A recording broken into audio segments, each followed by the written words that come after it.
विक्रमादित्य न्यायप्रिय, पराक्रमी और बुद्धिमान सम्राट थे। उन्होंने जीवन में असंख्य असंभव कार्य किए थे, परंतु एक रात्रि ऐसा रहस्य उनके सम्मुख आया जिसे सुझाने के लिए उन्हें अपने प्राणों की भी बाजी लगानी पड़ी। द्वार पर एक वृद्ध अंधा संत पहुंचा। उसने कहा, महाराज विक्रम, आपकी प्रजा पर एक अदृश्य अभिशाप मंडरा रहा है। यदि आपने आज रात्रि एक विशेष कक्ष का द्वार नहीं खोला तो समस्त राज्य अंधकार में डूब जाएगा। राजा चौंके, कौन सा कक्ष?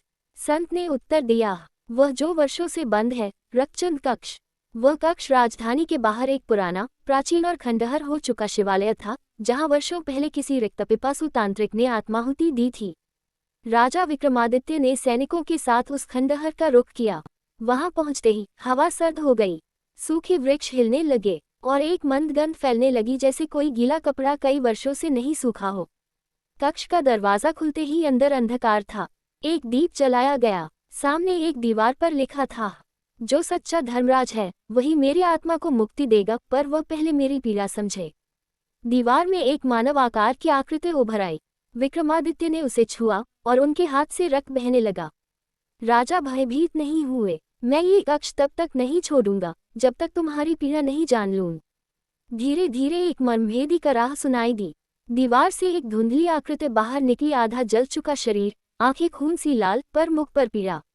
मैं वही तांत्रिक हूँ जिसने मोह में पड़कर अमरता का यज्ञ किया, परंतु वह यज्ञ मुझे मुक्त नहीं कर सका।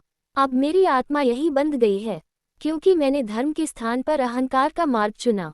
राजा ने पूछा, मुक्ति कैसे मिलेगी? आत्मा बोली, एक धर्मराज स्वयं बिना भय, बिना घृणा, बिना क्रोध के मुझे आलिंगन देगा, तभी मेरा अभिशाप मिटेगा। सैनिक डर कर भाग खड़े हुए।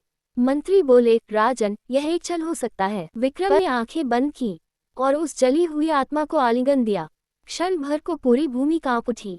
आसमान से बिजली गिरी, पर विक्रम डटे रहे। और फिर वह आत्मा एक प्रकाशपुंज में बदल गई और एक संत स्वर गूंजा, जो बिना भय के सत्य को स्वीकार करे वही सच्चा राजा होता है।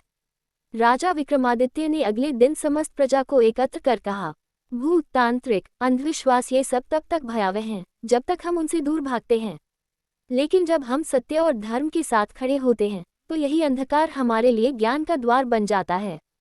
और उस स्थान पर एक नया मंदिर बना जिसका नाम रखा गया धर्मदीप।